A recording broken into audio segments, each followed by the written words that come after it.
Nous nous tournons souvent vers le passé pour nous comprendre.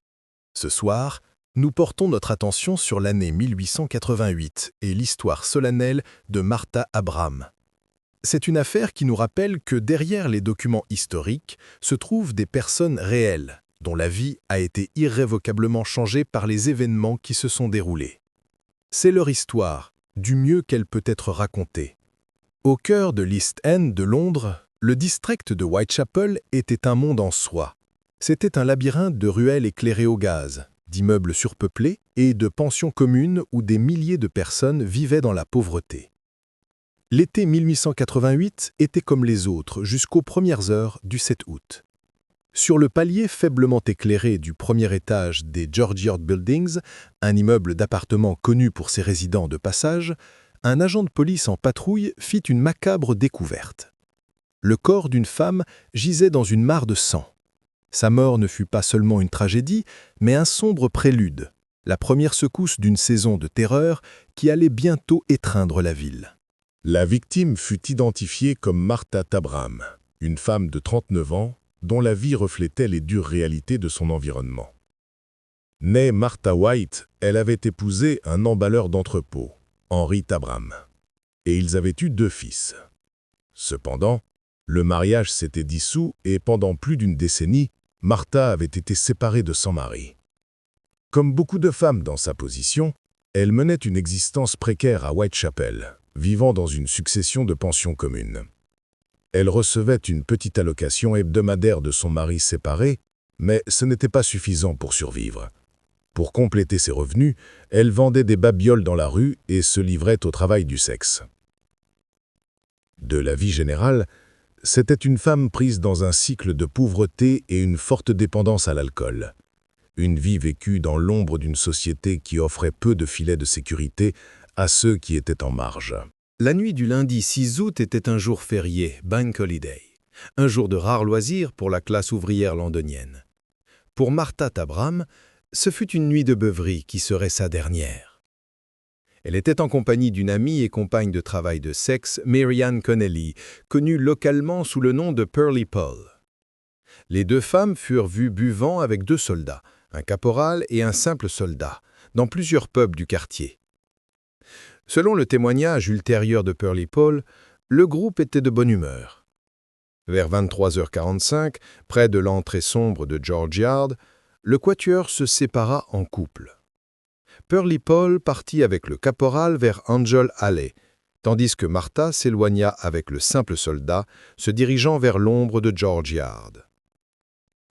Ce fut la dernière fois que Martha Abraham fut vue vivante par quelqu'un capable de fournir une déclaration. Aux petites heures du mardi 7 août, la routine des George Yard Buildings commença à s'éveiller. Vers 3h30 du matin, un résident rentrant chez lui remarqua une personne allongée sur le palier du premier étage, mais n'y prêta pas attention car il était courant que des gens dorment dans les cages d'escalier. 1h30 plus tard, un autre résident, un docker nommé John Saunders Reeves, passa devant la même silhouette en allant travailler. Lui aussi supposa que c'était quelqu'un qui cuvait son alcool et continua son chemin. Ce n'est que juste avant 5h du matin que l'agent de police Thomas Barrett, faisant sa ronde, éclaira la silhouette de sa lanterne. Il vit immédiatement le sang et réalisa qu'il ne s'agissait pas d'un vagabond endormi. Le corps était celui d'une femme, ses vêtements déchirés, allongés sur le dos sur le froid palier en pierre. L'espace public de l'escalier de l'immeuble avait été transformé en une scène de crime silencieuse et brutale. Le docteur Timothy Killin fut le premier professionnel de la santé à arriver sur les lieux. Son examen initial révéla l'étendue choquante de la violence infligée à Martha Abraham. Une autopsie plus détaillée, réalisée plus tard, confirma ses craintes. Martha avait été victime d'une attaque frénétique et sauvage. Elle avait été poignardée un total de 39 fois. Les blessures étaient concentrées sur sa gorge, sa poitrine et son abdomen. Le nombre impressionnant de blessures, infligées avec ce qui semblait être une petite lame tranchante, comme un canif, suggérait un niveau de rage profondément troublant, même pour les fonctionnaires les plus endurcis de l'East End. Le tueur n'avait pas seulement eu l'intention de lui ôter la vie, mais de l'attaquer avec une férocité qui frisait la folie. Cette sauvagerie sans précédent a marqué le crime comme quelque chose de nouveau et terriblement différent de la violence habituelle du district.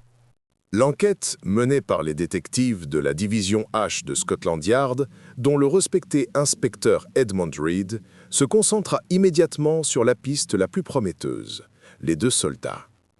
Le témoignage de Perlie Paul fut le fondement de cette ligne d'enquête. La police était confrontée à la tâche immense d'essayer d'identifier 2 soldats anonymes parmi les milliers stationnés dans et autour de Londres. Dans les jours qui suivirent, l'inspecteur Reed et ses hommes organisèrent une série de tapissages. Ils emmenèrent Perlie Paul à la Tour de Londres et à la caserne de Wellington Barracks, 2 installations militaires majeures, lui demandant de parcourir les rangs de soldats et d'identifier les hommes avec qui elle et Martha avaient été en cette nuit fatidique. La police était convaincue que l'un de ces soldats détenait la clé pour résoudre le meurtre. L'enquête, cependant, se heurta rapidement à un obstacle significatif et finalement insurmontable, leur témoin principal. Marianne Perlie Paul Connolly se révéla profondément peu fiable. Elle était peut-être ivre la nuit du meurtre, et sa mémoire des événements était vague et incohérente. Elle donna à la police des descriptions contradictoires des uniformes des soldats et des insignes régimentaires. Présentée devant rang après rang de soldats dans les casernes, elle fut incapable, ou peut-être peu disposée, de faire une identification positive. Après un tapissage à la tour, elle désigna timidement un homme, mais se rétracta immédiatement. Sans une identification positive de leur unique témoin, la piste la plus prometteuse de l'enquête s'évanouit. Les soldats, s'ils existaient même comme elle les décrivait, ne furent jamais retrouvés. Et toute cette avenue de l'enquête mena à une impasse. Sans suspect viable, les enquêteurs reportèrent leur attention sur les preuves physiques, en particulier la nature des blessures. Le docteur Quillin conclut que la plupart des 39 coups de couteau avaient été infligés par une lame correspondant à un canif solide. Cependant, une blessure à la poitrine était plus profonde et semblait avoir été faite par une arme différente, plus longue. Cela conduisit à la spéculation qu'une baïonnette aurait pu être utilisée, ce qui donnait plus de crédit à la théorie de l'implication d'un soldat. Pourtant, cela créa son propre ensemble de questions. Le tueur a-t-il utilisé 2 couteaux différents? Ou était-il possible qu'il y ait eu 2 agresseurs? L'absence de blessures défensives sur les mains ou les bras de Martha suggère qu'elle a été soit prise complètement par surprise, soit incapacitée par l'alcool au moment de l'attaque. Les preuves médico-légales, bien que horrifiantes, ont soulevé plus de questions que de réponses, laissant la police face à une énigme de rage et de brutalité, mais sans image claire du tueur. Alors que l'été 1888 se transforma en ce qui allait être connu sous le nom de l'automne de la terreur, le meurtre de Martha Tabram fut réexaminé. Le 31 août, le corps de Marianne Nichols fut retrouvé, suivi en septembre par Annie Chapman, puis Elizabeth Stride et Catherine Eddowes. Le monde allait connaître leur tueur sous le nom de Jack l'Éventreur. La question débattue par les historiens depuis lors est de savoir si Martha Tabram fut sa première victime. Le mode opératoire était différent. Les victimes de l'Éventreur avaient notoirement la gorge tranchée et subissaient des mutilations abdominales, tandis que Martha avait été poignardée.